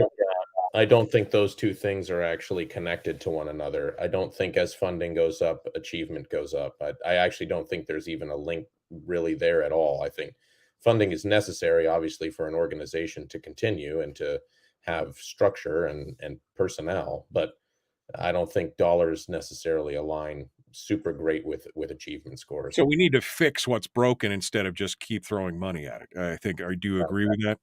Yes, sir. Yeah, okay. The second thing that we're hearing about that's probably going to make its way in is this defined benefits thing. Now, we've already been bitten in this state by the whole defined benefits. We slowly eased our way out of it from tier 1 to tier 2 to tier 3. And then finally, we broke the chain with tier 4. Going to a defined contribution plan. And now we're hearing all the squawking about how, well, if we really want to do it, we need to go back to defined benefits. And we can do it right this time, we promise. But of course, we see across the country that defined benefits programs have, bankrupted companies, municipalities, states. The federal government's had to come and bail out GM and Delta. And I mean, because they just, in the long run, they don't work. The actuarially, it just does not work because it just continues to grow the balloon, so to speak. We still owe billions of dollars to tier 1, 2, and 3 employees. So what are your thoughts on the defined benefit program that is being proposed and talked about right now, which would just be for first responders, well, maybe teachers, and maybe teachers and first responders. But again, camel's nose under the tent kind of thing. What are your thoughts on the defined benefit? Yeah, I think there's an issue. I mean, that was an issue in last session. And I think there was a lot of support for defined benefits returning for public safety employees. The problem is if you're ready to do that, I think from a constitutional perspective, it's sort of if one gets one, then the other gets the other. So, I think you have to be ready to have that conversation for everybody. So it's not you pick who you want to give it to. I'm certainly happy to have the conversation. I share some of the concerns that you just brought up. I think the bigger conversation there is how do we make Alaska be a place that people want to move to and stay? Again, similar to the education issue, I don't think that's just a funding problem. I think we haven't necessarily made living and working in Alaska be a stable, good thing for people across the board.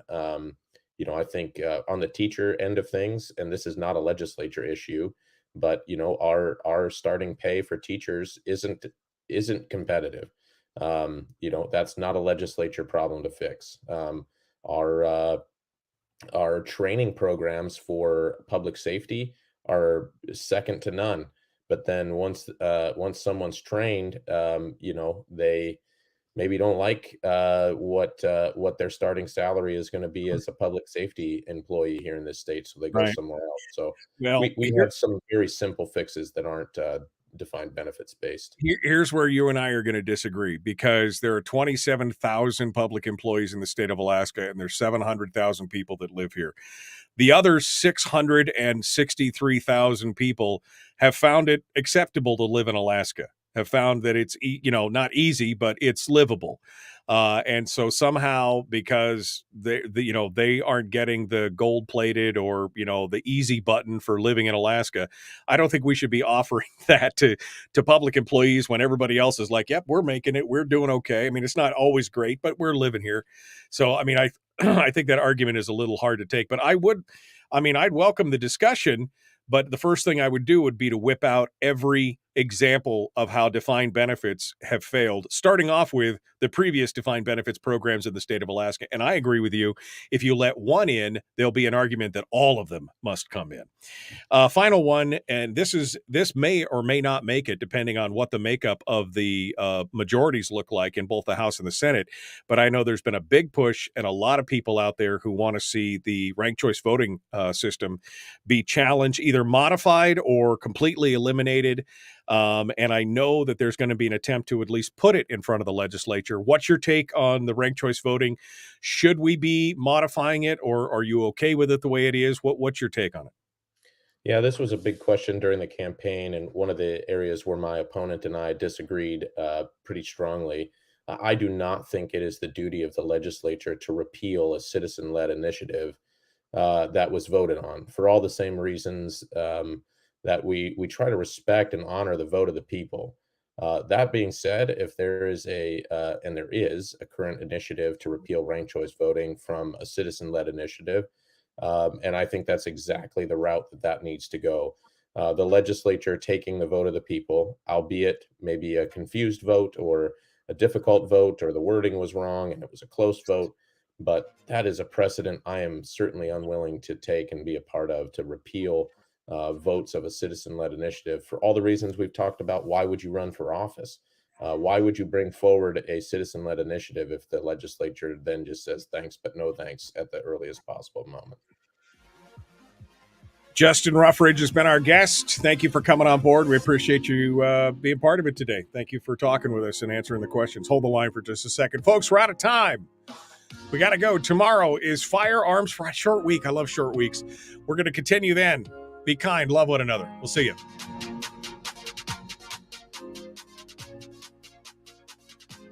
So again, I guess he'll be the second place that I disagree with you on. The legislature is barred from changing any initiative for 2 years. And there's a reason for that, because you're right. The people should have the power. That should be it.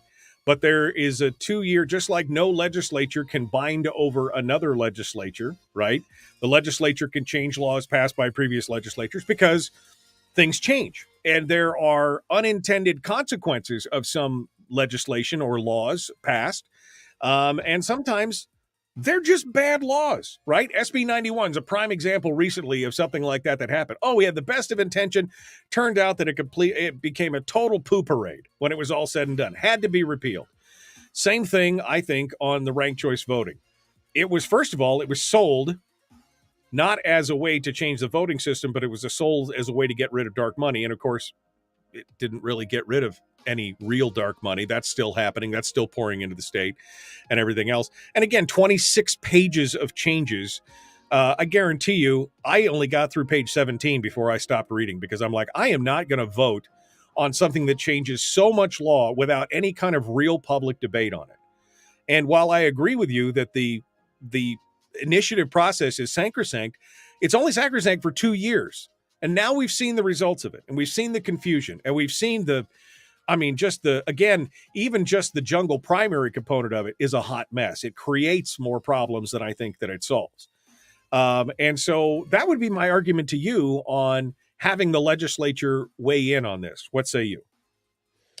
Yeah, I mean, the difference to me between Senate Bill 91 and the ranked choice voting ballot initiative was Senate Bill 91 was not voted on by the people of Alaska. So that was something where the legislature was able to say, yeah, there was some unintended consequences to the things that we did. So we should probably repeal that. I do agree with your position that, you know, there is a waiting time, and there might be some things that the legislature should take a look at. I just in the face of there being an actual second ballot initiative going forward and getting signatures, I would prefer to see that return to the vote of the people who brought it forward to begin with, rather than have a small group of people who aren't going to get the votes of the people make that decision for them. And certainly open to discussion and more discussion, offline. And but that's my position as I see it currently. And again, and the only problem that I see there is, again, we're putting the onus back on, it's a multi-million-dollar process. And especially now that a group has passed it and, spent $7 million doing so and have the deep pockets to fight against it, we're now putting the onus back on the people of the state of Alaska rather than dealing with it in a higher level manner. I mean, using your arguments, shouldn't the people vote on pretty much everything at that point? I mean, if that's the case, if the legislature is not qualified to vote on this and change it because it has, again, unintended consequences, then everything should go to a full vote of the people at that point. I mean, there is an abdication at some point of the responsibility to do the will of the people. No, I disagree with that. I think that there is you know a responsibility, obviously, and I'm not saying that the legislature is not capable of having that conversation or taking up that argument. I'm really sensitive to things that people vote on. So as a whole, so similar to the conversation that you had with Representative Eastman, should it be the job of a small group of people to tell the voters you were wrong, or is that you have to respect the will of the people, and if the will of the people got something wrong, then maybe the will of the people, when it comes back up again, make a different decision. So I'd be all for bringing it back for a vote. Remember, the people voted 5 times to move the Capitol.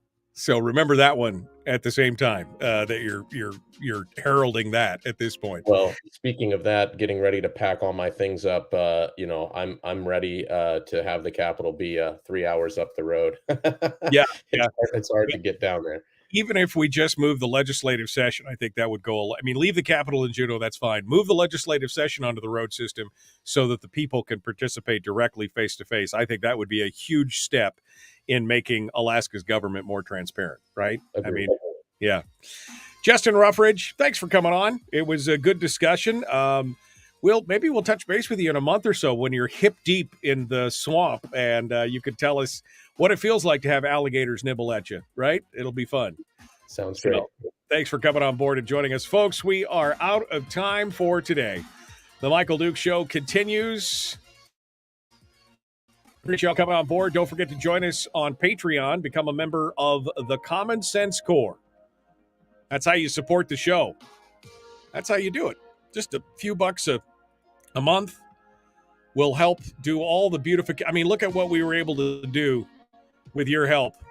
This is the new studio layout. I mean, cameras and lighting and all that stuff. Making the show better. It's all through the help of you, the listeners, that we're able to do that. Thank you for being part of it. And thanks for coming on Forms Friday. We will see you then. Have a great day.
We've shed our terrestrial radio skin, and now we are slimy lizard internet people. It's the Michael Duke Show.